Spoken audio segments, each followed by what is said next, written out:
La bala atravesó el conducto de combustible del helicóptero 3 segundos antes de que el RPG impactara.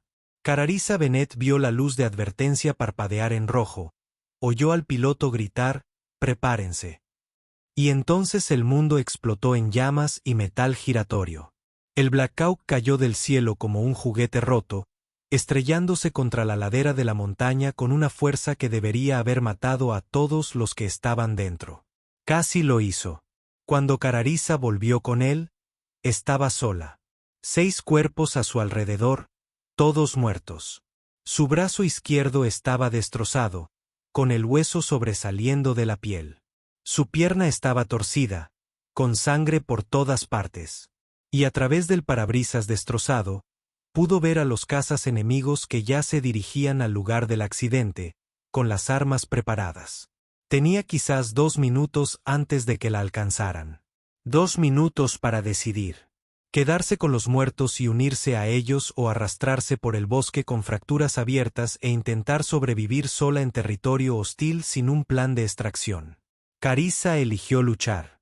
Durante 18 horas, evadió las patrullas enemigas, curó sus propias heridas con una mano sana y siguió adelante a pesar de las heridas que deberían haberla dejado inmóvil. Mató a 3 cazas enemigos que se acercaron demasiado. Sobrevivió gracias a la lluvia y a su fuerza de voluntad. Y cuando por fin hizo contacto por radio, su transmisión fue interceptada por un equipo de reconocimiento de la Marina a 30 kilómetros. La radio crepitó. Vanguardia 23, aquí Ripe 16. Vamos a por ti. Su comandante revocó la orden de inmediato. Ripe 16. No está autorizado para operaciones de rescate. Complete su misión principal y regrese a la base.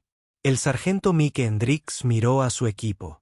4 marines que acababan de oír a un operador estadounidense desangrándose en territorio enemigo, abandonados por el mando porque la evaluación de riesgos no funcionaba en teoría. Hendricks apagó la frecuencia del mando y sintonizó su radio con Cararisa. Vanguardia 23. Quédense quietos. Llegaremos en 2 horas, y cuando lleguemos, más les vale estar listos para moverse porque lucharemos juntos para salir. Lo que sucedió después se convirtió en el tipo de historia que se cuenta en voz baja sobre un médico herido que se negó a morir, sobre marines que desobedecieron órdenes para salvar una vida y sobre un tiroteo en curso en territorio enemigo que demostró que vale la pena arriesgarlo todo por algunas personas. Antes de mostrarles exactamente cómo 5 marines y un operador herido se abrieron paso a tiros a través de un batallón enemigo entero, dejen un comentario diciéndonos desde dónde están viendo y suscríbanse, porque esta historia les recordará que los verdaderos guerreros nunca dejan a nadie atrás, incluso cuando todos dicen que es imposible. Ahora, entremos en materia. 18 horas antes, el helicóptero se estrelló con fuerza. En un segundo, Cararisa Bennett estaba revisando su carabina M4 en el compartimento de tropas de un Black Hawk que volaba sobre la tierra a través de un valle montañoso. Al siguiente, un RPG apareció de la nada y el mundo se convirtió en caos. La explosión, el violento giro, el rugido de los motores destrozándose, los cuerpos lanzados contra los mamparos, el equipo convertido en proyectiles, el breve instante de ingravidez antes de que la gravedad se reafirmara con brutalidad y devastación. Entonces, el impacto, el metal chirriando cuando el helicóptero impactó contra la ladera de la montaña y se desplomó. La cabeza de Cararisa se estrelló contra algo duro. Todo se volvió negro. Ella también se desplomó con un zumbido en los oídos y sangre en la boca. El helicóptero estaba de lado, saliendo humo del compartimento del motor. A través de las ventanas rotas, pudo ver ramas de árboles y un cielo gris. El olor a combustible de aviación y a aparatos electrónicos quemados llenó sus fosas nasales, mezclándose con el fuerte olor a cobre de la sangre. Su brazo izquierdo estaba atrapado bajo escombros, parte del mamparo que se había desprendido durante el impacto. Cuando intentó moverlo, un dolor abrasador explotó por todo su sistema nervioso, nublándole la vista y dándole náuseas. Al mirar hacia abajo, vio huesos sobresaliendo de la carne desgarrada. Fractura compuesta. Grave. Su pierna derecha estaba torcida en un ángulo que hizo sonar las alarmas a través de su formación médica. No rotos, aún sentía los dedos de los pies, pero muy dañados. Ligamentos rotos, tal vez algo peor. Pero estaba consciente. Respiraba. Y eso significaba que tenía trabajo que hacer. Alto al habla, consiguió decir, con la voz como un graznido. Se aclaró la garganta, notó el sabor a cobre y lo intentó de nuevo más alto. ¿Alguien consciente? Alto al habla. Silencio. De esos que son peores que gritar. Carariza se obligó a evaluar con objetividad. A pesar del pánico que amenazaba con abrumarla, era una especialista en medicina de combate, parte de una fuerza de reacción rápida que se estaba desplegando para evacuar a los heridos de una base de fuego bajo ataque. El accidente había esparcido equipo por todo el compartimento de tropas, pero su bolsa de ayuda seguía sujeta a su chaleco. Revisó a su equipo metódicamente, sabiendo lo que encontraría, pero necesitaba confirmarlo. El piloto y el copiloto estaban obviamente muertos, sus asientos aplastados por el impacto con una roca durante el choque. El jefe de tripulación estaba desplomado en su posición de artillero, con el cuello doblado en un ángulo imposible. El sargento Marcus Webb, su líder de equipo, fue parcialmente eyectado por el fuselaje desgarrado. No tenía pulso. El especialista Danny Ortega quedó atrapado bajo el equipo, con los ojos abiertos, pero sin ver. El cuerpo de la soldado de primera clase Sarah Chen seguía sujeto con los cinturones, con la sangre acumulándose bajo su asiento. Carariza estaba sola. 6 personas en el helicóptero y ella era la única superviviente. Oyó voces en el exterior, al principio lejanas, luego cada vez más cercanas. No eran inglés, sino el dialecto local del que le habían informado. Las fuerzas enemigas ya se desplazaban hacia el lugar del accidente, atraídas por la columna de humo que se elevaba como un faro. Con la mano derecha, la que aún funcionaba, cogió su bolsa de primeros auxilios y sacó un torniquete. Su brazo izquierdo sangraba sin parar por la fractura abierta. No arterial, pero suficiente para matarla en una hora si no la detenía. Aplicó el torniquete sobre la herida, apretándolo con fuerza con los dientes y la mano que trabajaba. El dolor aumentó hasta niveles que hicieron que se le vieran puntos negros, pero la hemorragia disminuyó hasta convertirse en un goteo manejable. Las voces se hacían cada vez más fuertes. Oía el crujido de botas sobre los escombros, gente llamándose mientras rodeaban el lugar del accidente. Carariza tomó una decisión. No podía defender esta posición. El helicóptero era una trampa mortal. Necesitaba moverse. Con el brazo sano y la pierna sana, se arrastró hacia el fuselaje destrozado.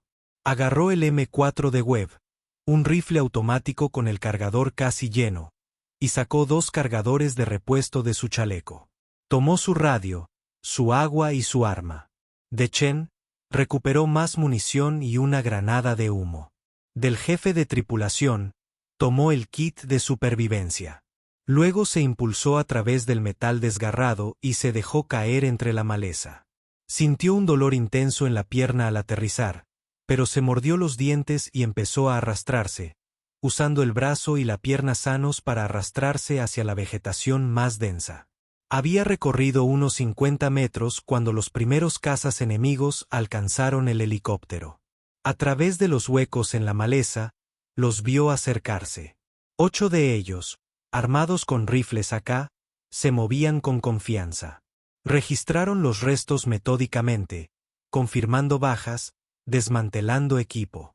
Le costó todo lo que tenía no enfrentarse a ellos. 8 objetivos heridos con munición limitada. Los cálculos no cuadraban, pero no avanzaron. 2 cazas comenzaron a organizar a los demás para establecer un perímetro alrededor del lugar del accidente. Estaban preparando una emboscada, esperando a las fuerzas de rescate, lo que significaba que Carariza no podía quedarse. Necesitaba distancia. Empezó a gatear, moviéndose lentamente para evitar crear disturbios obvios. Había recorrido 200 metros cuando oyó el grito. Uno de los cazas había notado su rastro de sangre. Carissa rodó detrás de un árbol mientras estallaban disparos automáticos. Las balas atravesaron el follaje donde había estado segundos antes. Levantó el M4 de Webb, lo apoyó contra el árbol y esperó. El caza se estrelló contra la maleza, con el arma en alto. Carissa lo dejó acercarse a 10 metros antes de disparar. 3 ráfagas controladas, 9 disparos en total. El caza cayó al suelo, con su AK-47 resonando contra las rocas. Más gritos. El resto del enemigo respondía, moviéndose para rodearla. Carissa comprobó su munición. 20 balas en su cargador, 2 cargadores de repuesto de 30 cada uno, 80 balas en total contra 7 u 8 enemigos que conocían el terreno. Sacó la granada de humo, la hizo estallar y la lanzó hacia las voces enemigas. Una nube de humo gris se alzaba bajo su cubierta. Se incorporó y empezó a moverse. Apretaba el M4 con la mano derecha, el brazo izquierdo colgando inerte, envuelto en vendajes improvisados. Arrastraba los pies, cojeando, y la agonía le recorría la pierna, pero cubría terreno. Tras ella, los cazas gritaban órdenes, coordinando su búsqueda. Sabían que estaba herida, que no podía haber ido muy lejos. Carissa siguió avanzando por el lecho de un arroyo, subiendo una ladera rocosa que dejaba huellas de manos ensangrentadas en las rocas, entre árboles espesos donde la maleza le proporcionaba escondite. Encontró una depresión natural oculta por troncos caídos. No era perfecto, pero era defendible. Se desplomó en el escondite e inmediatamente comenzó a mejorarlo, colocando ramas para ocultarse mientras creaba troneras. El enemigo seguía buscando, pero la habían perdido en el lecho del arroyo.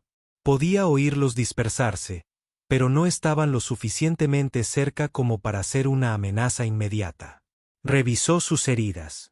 El torniquete de su brazo izquierdo necesitaba un ajuste. Lo aflojó ligeramente, permitiendo que la sangre fluyera mientras mantenía la presión. El brazo estaba muy hinchado, fragmentos de hueso visibles a través de la carne desgarrada. Su pierna estaba peor. Cada movimiento le provocaba un dolor que se irradiaba desde la rodilla hasta la cadera. Sin duda, ligamentos rotos. La entablilló con ramas y paracord para inmovilizar la articulación. Revisión de equipo. La M4 de Webb con 80 balas. Su Beretta M9 con 15 balas más una en la recámara. Una granada de humo. Su bolsa de ayuda con provisiones limitadas. 2 botellas de agua, un kit de supervivencia. No mucho, pero suficiente. El sol se ponía. Carissa sacó la radio y realizó una revisión de sistemas. Había sobrevivido. Extendió la antena y cambió a la frecuencia de emergencia, pero no transmitió. Todavía no. Las fuerzas enemigas podían triangular las señales de radio. Se dispuso a esperar a que oscureciera, conservando energía, escuchando el patrón de búsqueda enemigo. Cayó la noche. Los cazas acamparon cerca del lugar del accidente, apostando centinelas. Carissa contó al menos 12 ahora. Habían llegado los refuerzos. Esperó hasta las 0200 horas, cuando la vigilancia humana es la más baja. Entonces activó su radio. Cualquier estación. Cualquier estación. Aquí Vanguard 23. Estoy herido e inmóvil en la cuadrícula de noviembre kilo 7426. Solicito extracción inmediata. Cambio. Respondió estática. Entonces Vanguard 23. Aquí Ripe 16. Autentique Hotel Víctor 37. Alguien la había escuchado. Autenticación confirmada. Hotel Víctor 37. Ripe 16. He estado solo durante 18 horas. Mi equipo está muerto. Estoy herido en la pierna y el brazo izquierdo. Tengo munición limitada y las fuerzas enemigas se están acercando a mi posición. Llegó la respuesta. Vanguardia 23. Vamos a buscarlos. Mantengan su posición y no se comuniquen por radio a menos que sea absolutamente necesario. Llegaremos en 2 horas. 2 horas. Carissa miró su reloj. 215 horas. Si pudieran alcanzarla a las 4:15, aún estarían a oscuras. Por primera vez desde el accidente, Carissa Bennett tenía esperanza. El sargento Mike Hendricks se movía en la oscuridad como un depredador. Detrás de él, su equipo de reconocimiento de 4 hombres seguía su ritmo. El cabo Jaque Morrison en la punta, el cabo Tommy Díaz cubriendo a los 6 y el cabo Rey Valdés de la Armada en el medio. Habían cubierto 12 kilómetros en 90 minutos, moviéndose rápido a través de un terreno que podía ocultar amenazas en cada sombra. Ripe 16, aquí Overbach, crepitó la radio. Tenga en cuenta que no podemos autorizar la extracción en su ubicación actual. Le recomendamos que complete la misión principal y el RTB. Rix lo esperaba. Overbach Ripe 16, recibido, su último. Tenga en cuenta que ya estamos comprometidos. Avisaremos cuando el paquete esté seguro. Ripe 16, no está autorizado. Hendrick cambió de frecuencia, cortando la transmisión. Ya lidiaría con las consecuencias más tarde.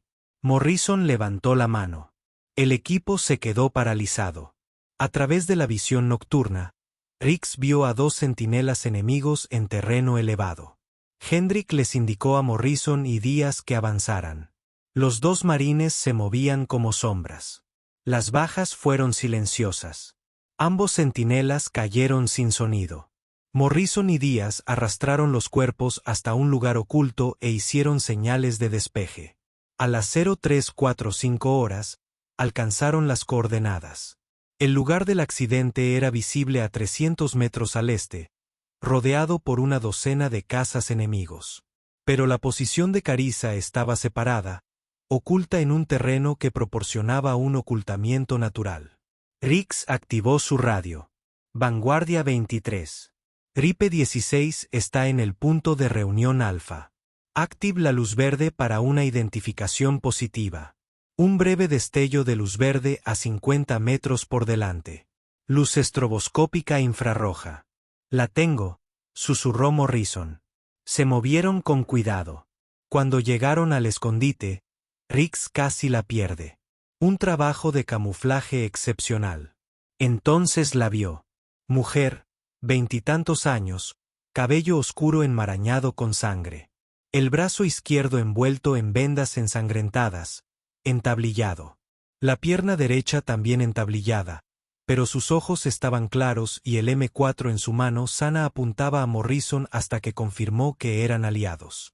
Ya era hora, dijo Carissa, con voz firme. Empezaba a pensar que se habían perdido. Valdés avanzó.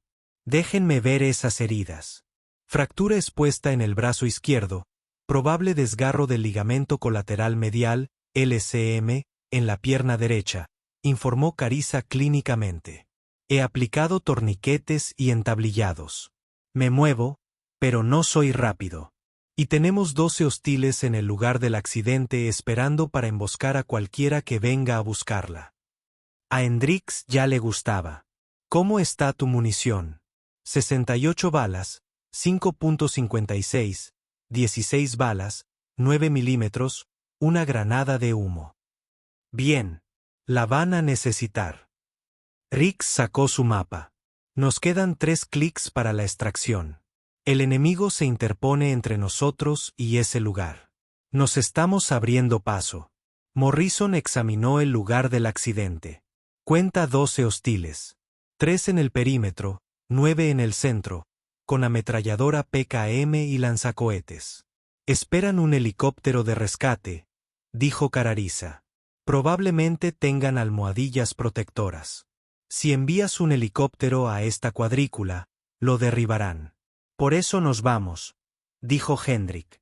Valdés, estabilízala. Salimos en 5 minutos. Valdés trabajó rápidamente revisando vendajes y ajustando férulas. Le ofreció morfina, pero ella se negó. Necesito mantenerme alerta. Puedo con ello. Pero cuando Valdés ayudó a Carissa a levantarse, su pierna cedió. Solo su rápido agarre evitó que cayera. Bueno, quizá necesite un poco de ayuda, admitió Carissa. Morrison se movió a su otro lado. Entre él y Valdés, Sostuvieron su peso. Movimiento estándar, armas desenfundadas, ordenó Hendrix. Tengo la seguridad de retaguardia de punto Díaz. Avanzamos en silencio hasta que el contacto sea inevitable. Luego, rápido y con violencia. Preguntas. Nadie dijo nada. Llevemos a nuestra chica a casa.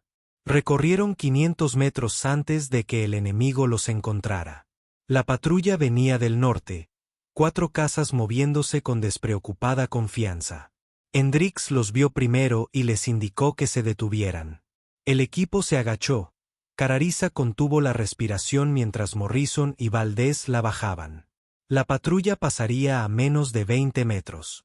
Un caza tropezó, y su AK-47 resonó contra la roca con un estruendo metálico que resonó en la noche. El caza se quedó paralizado, mirando a su alrededor. Su mirada recorrió el lugar donde se ocultaban los estadounidenses. Durante 3 segundos, nadie se movió. Entonces, la mirada del caza se fijó en Morrison. Abrió la boca para gritar. Reese disparó primero. Un par controlado derribó al caza. Morrison y Díaz atacaron simultáneamente. Toda la patrulla cayó en menos de 3 segundos. Muévanse, muévanse, siseó Hendrix. El sigilo se había desvanecido. Morrison y Valdés levantaron a Carariza y comenzaron a moverse rápidamente. A pesar de sus heridas, Carariza mantuvo su M4 en alto, observando los flancos. Tras ellos, se oían gritos provenientes del lugar del accidente. Las linternas se extendían entre los árboles. La carga de AK-47 resonaba en la noche. «Contacto por detrás», gritó Díaz. Se arrodilló y comenzó a disparar. Varios enemigos se acercan rápidamente. Reese giró, aumentando su fuego. A través de la visión nocturna, vio al menos 8 cazas enemigos avanzando, disparando mientras se movían. Valdés, ponla en movimiento, ordenó Hendrix. Morrison con ellos. Díaz y yo los frenaremos. Morrison cargó a Carariza en una posición de bombero y echó a correr. Valdés tomó la delantera. Reese y Díaz retrocedieron a pasos agigantados, uno avanzando mientras el otro proporcionaba fuego de cobertura. Los cazas fueron persistentes, avanzando a pesar de las bajas.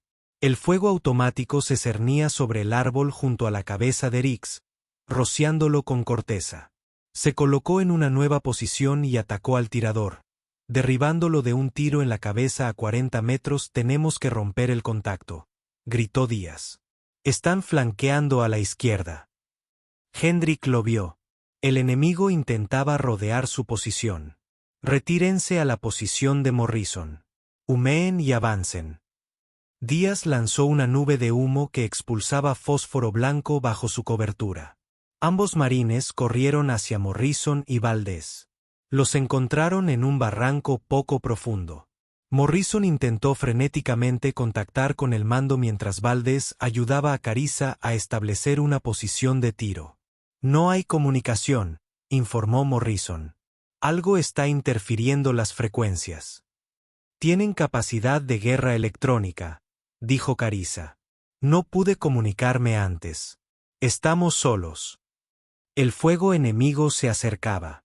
Las balas resonaban sobre sus cabezas e impactaban en las paredes del barranco. Reese evaluó a 5 tiradores y un herido contra al menos 15 enemigos que sabían que el terreno lo superaba en número 3-1 sin apoyo. Necesitaban cambiar el cálculo. «¿Cuántos C4 tenemos?», preguntó Rix. Morrison revisó su mochila. 2 bloques con detonadores remotos. Se le ocurrió una idea. Peligroso, posiblemente una locura, pero mejor que la defensa estática. «Dame un bloque», dijo. «Morrison, estás al mando. Que todos se muevan hacia el punto de extracción Bravo. 2 clics al sureste. Atraeré al enemigo y nos encontraremos allí». «Sargento, eso es un suicidio. Es una orden, cabo. No hay lugar para discusiones. Tienes la misión más importante. Sacarla. Te ganaré tiempo. Ahora muévete». Antes de que Rix pudiera irse, Carariza lo agarró de la manga. Sea lo que sea que estés planeando, haz que valga la pena. No sobreviví a un accidente de helicóptero solo para ver morir a buenos marines intentando salvarme. Señora, no planeo morir hoy, dijo Hendrix. Pero sí planeo hacer que estos se arrepientan de perseguirnos. Tomó el C4 y se movió. Detrás de él, Morrison organizó la retirada. Hendrix se dirigió en dirección opuesta, haciendo ruido, dejando un rastro evidente. El fuego enemigo cambió de dirección para seguirlo. Corrió 300 metros y lo encontró. Un estrecho cuello de botella donde el terreno canalizaba el movimiento a través de un corredor natural. Una vista perfecta para una emboscada. Riggs colocó el C4 en el centro del corredor, preparó el detonador con un gatillo de liberación de presión y lo cubrió con tierra y hojas. Luego corrió otros 100 metros y tomó posición de tiro con una vista clara de la zona de aniquilación. El enemigo entró en formación dispersa. Riggs contó 12, más de lo que esperaba, lo que significaba que el equipo de Morrison tendría menos perseguidores. Los dejó entrar en la zona de aniquilación, esperando a que el número máximo estuviera dentro del radio de explosión. Entonces disparó al detonador. La explosión fue masiva. Una bola de fuego naranja convirtió la noche en día durante 3 segundos. La onda expansiva arrasó la posición de Riggs a 100 metros de distancia. Los árboles se derrumbaron. El sonido recorrió el valle como un trueno. Cuando el humo se disipó, 8 casas estaban abatidos, dispersos por la zona de aniquilación. Los 4 restantes estaban desorientados y dispersos. No esperó. Corrió aprovechando el caos para distanciarse de sus perseguidores. Se dirigía al sureste, hacia la extracción. Tras él, el enemigo comenzaba a reagruparse. Estaba furioso. Riggs planeaba aprovechar sus errores. El equipo de Morrison avanzaba mejor sin que Riggs atrajera fuego, pero Carariza seguía frenándolos. A pesar de su resistencia, las heridas y la pérdida de sangre le estaban pasando factura. Tropezaba cada pocos pasos. «Cont», gritó Díaz de repente. 3 cazas enemigos habían aparecido por delante, un elemento de flanqueo. Morrison y Valdés pusieron a Carariza a cubierto y atacaron. La distancia era corta, menos de 30 metros. Carariza, incluso herida, levantó su M4 y atacó al caza más a la izquierda. Sus disparos fueron limpios a pesar de haber sido disparados con una sola mano, derribando al objetivo. Los otros 2 cayeron bajo el fuego de Morrison y Valdés. El combate duró menos de 5 segundos. «Tenemos que seguir moviéndonos», dijo Morrison. Pero cuando se giró, Carariza estaba perdiendo el conocimiento. El breve tiroteo le había acelerado el corazón y la sangre se filtraba por las vendas. «Está entrando en shock», dijo Valdés, tomándole el pulso. «Tenemos que detenernos y estabilizarla o no sobrevivirá». «Paramos aquí. Moriremos aquí», respondió Morris. «Para aquí. Muere aquí», replicó Valdés. Fue entonces cuando oyeron el característico disparo de un rifle con silenciador a lo lejos. Riggs seguía luchando, ganando tiempo. «Establezcan un perímetro defensivo», decidió Morrison. «Valdés, tienen 5 minutos. Díaz, vigila a los 6. Yo cubriré la aproximación». Valdés sacó suministros médicos y se puso a trabajar, ajustando torniquetes, administrando sueros para combatir el shock e inyectando antibióticos. Morrison y Díaz escudriñaron la oscuridad con su visión nocturna. Armas listas. Los disparos a lo lejos continuaban. Disparos aislados de Riggs, respondidos por múltiples AK-47. Tiroteo continuo, en constante movimiento. Lo superan en número al menos 10-1, observó Díaz. «Seguirá así todo el tiempo que necesitemos», dijo Morrison con seguridad. «Así es». Carariza abrió los ojos de golpe al ver que la vía intravenosa hacía efecto. Miró a Valdés con sorprendente claridad. «¿Cuánto falta?», preguntó. «Para la extracción». «Quizás 1 clic y medio si nos movemos rápido». «Entonces nos movemos rápido». Carissa intentó incorporarse, jadeó de dolor, pero se abrió paso. Tu sargento está ahí fuera ganando tiempo. No lo desperdiciamos holgazaneando. Morrison la ayudó a levantarse, impresionado por su determinación. Ya oíste a la señora. Avanzando. Siguieron avanzando. Carissa entre Morrison y Valdés, obligándose a mantenerse consciente a través de Will. Díaz les cubría la retaguardia. El punto de extracción era un pequeño claro marcado como posible zona de aterrizaje de helicópteros. Al llegar, Morrison montó seguridad mientras Valdés intentaba contactar con el mando. La interferencia había desaparecido. Se habían alejado de su alcance. La transmisión de Valdés se interrumpió. Overwatch, aquí Ripe 16 Bravo. Estamos en el punto de extracción Bravo con aliados heridos. Solicitamos apoyo aéreo inmediato y evacuación médica. Cambio. La respuesta llegó tras una pausa tensa. Ripe 16 Bravo de vigilancia confirma que tiene a Vanguard 23. Afirmativo. Está herida pero estable. También tenemos un marine separado. Enfrentando fuerzas enemigas aproximadamente a un clic al noroeste. Otra pausa. Entendido. Se acercan unidades rápidas a su ubicación. Tiempo estimado de llegada, 12 minutos. La evacuación médica está 15 minutos detrás de ellos. ¿Pueden resistir? Morrison miró a su equipo. 3 marines, un operador herido con poca munición y un número desconocido de enemigos en la oscuridad. Resistiremos, dijo por la radio. Díganles que se den prisa. Los 12 minutos se sintieron como horas. Morrison colocó a su equipo en un círculo defensivo alrededor de Carissa, quien, a pesar de sus heridas, mantenía su M4 listo con la mano sana. Cualquier sombra podría ser un enemigo. Cualquier sonido podría ser el inicio de un ataque. Movimiento 2, susurró Díaz, mientras su arma se dirigía hacia la arboleda. Morrison blandió su rifle para cubrir el mismo sector. A través de su visión nocturna, vio figuras moviéndose entre los árboles. No intentaban ser sigilosos. Estaban buscando, llamándose unos a otros. Alto al fuego a menos que nos detecten, ordenó Morrison en voz baja. No queremos revelar nuestra posición si no es necesario. La patrulla enemiga se acercó. 6 cazas, armas listas, explorando el bosque. Estaban a unos 50 metros y acercándose. El dedo de Carissa apretó el gatillo. A pesar de la vía intravenosa que aún le llegaba al brazo, a pesar del dolor que debía sentir, su arma estaba firme.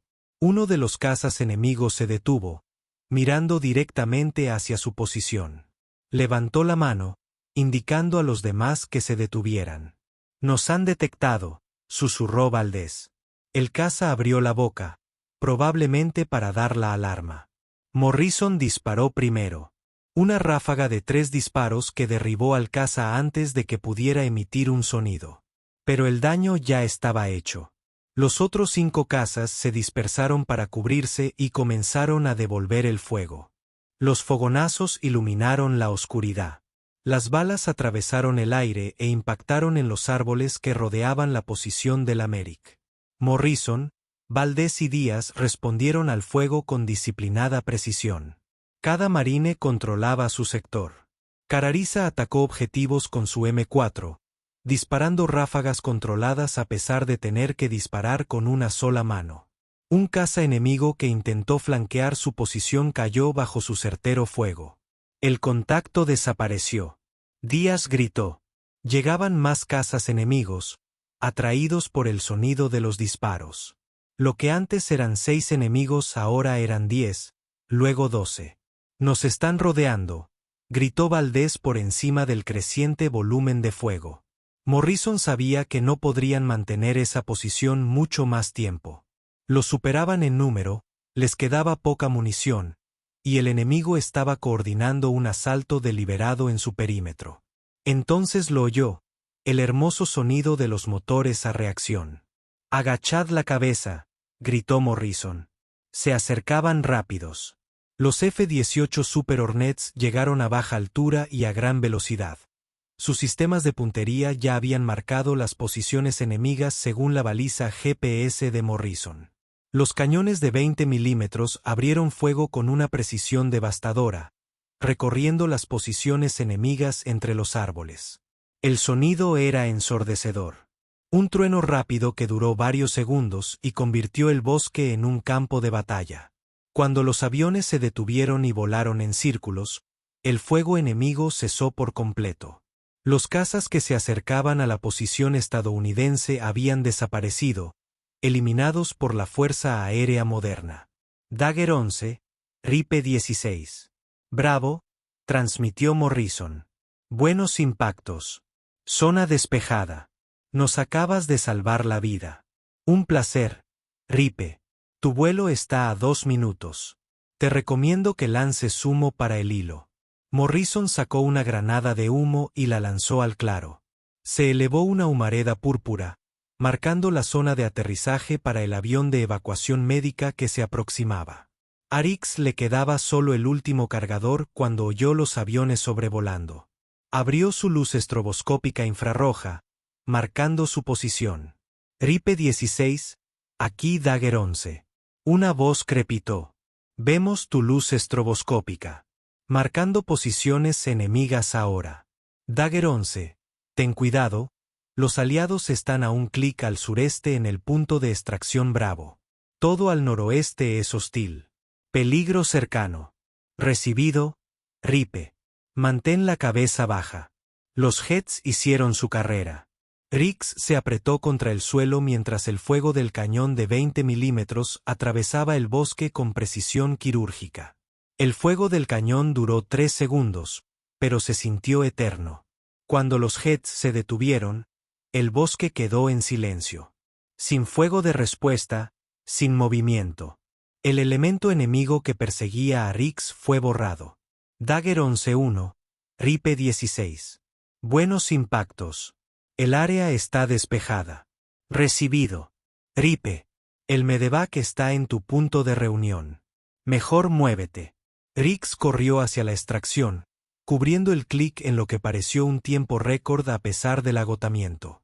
Cuando irrumpió en el claro, Morrison tenía el rifle apuntando hacia la aproximación, pero se relajó al identificar a Rix. Me alegra verte, sargento, dijo Morrison con alivio. Me alegra verte, cabo. Hendrix se acercó a Carariza, sentada contra un árbol. Valdés le controlaba las constantes vitales. ¿Cómo está nuestra paciente? Sigue con vida, dijo Carariza con una leve sonrisa. Gracias a tu equipo. Gracias a que no te rindiste, corrigió Rhys. Seguiste luchando cuando la mayoría se habría rendido. Eso es lo que te ayudó a salir adelante. El sonido de los rotores de un helicóptero atravesó la noche. Un Black Hawk apareció sobre la copa de los árboles, descendiendo rápidamente. Los artilleros de la puerta escanearon el perímetro mientras el personal médico se preparaba para recibir a los heridos. Morrison y Valdés llevaron a Carariza hasta el avión y la entregaron a los médicos de vuelo. Ella miró a los marines que lo habían arriesgado todo. Gracias, dijo apenas audible por encima de los rotores. Les debo la vida. No nos debes nada, gritó Rhys. Eres de los nuestros. No abandonamos a los nuestros. El helicóptero despegó, ladeándose bruscamente mientras ascendía. Rix lo vio desaparecer en la oscuridad, llevando a Carissa Bennett a un lugar seguro. Un segundo helicóptero aterrizó momentos después para rescatar al equipo de reconocimiento que subía a bordo. Morrison miró a Rix. Creo que nos meteremos en problemas por desobedecer órdenes. Rhys sonrió. Desde luego. Pero valió la pena. 2 semanas después, Carissa Bennett estaba en una cama de hospital en el Centro Médico Regional Lantol en Alemania. Tenía el brazo izquierdo enyesado desde la mano hasta el hombro y la pierna derecha elevada y vendada. La fractura expuesta había requerido una cirugía extensa con clavos y placas. El daño en los ligamentos significó meses de fisioterapia, pero estaba viva. La puerta se abrió y entró el sargento Mick Reese, seguido de su equipo de reconocimiento. Los 5 marines vestían uniformes de gala. Nos enteramos de que estabas despierta, dijo Hendricks. Pensamos en registrarnos. He oído que se metieron en serios problemas por ir a por mí, respondió Carariza. ¿Qué tan mal?, sonrió Morrison. Digamos que nos ofrecieron voluntariamente un servicio extra, pero el comandante también nos condecoró para que se compensara. No debieron arriesgarse, dijo Carariza, pero su voz no transmitía convicción. Ir a por un médico herido cuando tenían una misión principal. No son solo un médico herido, interrumpió Valdés con firmeza. Eres un médico de combate que sobrevivió a un accidente de helicóptero, trató sus propias heridas bajo fuego enemigo, evadió a las fuerzas enemigas durante 18 horas mientras estaba herido y aún así proporcionó fuego de cobertura durante la extracción. Eso hace que valga la pena salvarlos. Además, añadió Díaz, ¿qué clase de marines seríamos si dejáramos a alguien atrás solo porque era tácticamente inconveniente? Hendrick dio un paso al frente y dejó algo en su mesita de noche, una moneda de unidad del batallón de reconocimiento de marines. El equipo votó. Dijo, queremos que tengas esto. Puede que no seas un marine, pero tienes el corazón de uno. Y si alguna vez necesitas algo, lo que sea, ya sabes dónde encontrarnos. Carissa cogió la moneda con la mano sana, sintiendo su peso. Gracias, dijo en voz baja. Por todo. Gracias, respondió Reese. Por no rendirte, por seguir luchando, por recordarnos por qué hacemos lo que hacemos. Después de que los marines se fueran, Carariza se sentó sola con la moneda en la mano, pensando en todo, el accidente que debería haberla matado, las largas horas sola y herida en territorio enemigo. En cuanto oyó la llamada por radio que anunciaba que alguien se acercaba, pensó en la decisión que Hendricks había tomado de arriesgar a todo su equipo, desobedecer órdenes, hacer lo correcto en lugar de lo seguro. La decisión que le salvó la vida. E hizo una promesa: cuando se recuperara, cuando volviera al servicio completo, lo devolvería. Ella sería el tipo de operadora que nunca dejaba a nadie atrás, que corría los riesgos necesarios para traer a la gente a casa porque eso era lo que hacían los verdaderos guerreros. Luchaban por los demás. Se sacrificaban por los demás. Nunca se daban por vencidos. Incluso cuando las probabilidades eran imposibles, incluso cuando el mando decía que no, incluso cuando habría sido más fácil irse, algunas deudas nunca podrían pagarse por completo. Pero Carariza Bennett dedicaría el resto de su carrera a intentarlo. Gracias por ver. No olvides suscribirte para recibir más historias increíbles todos los días.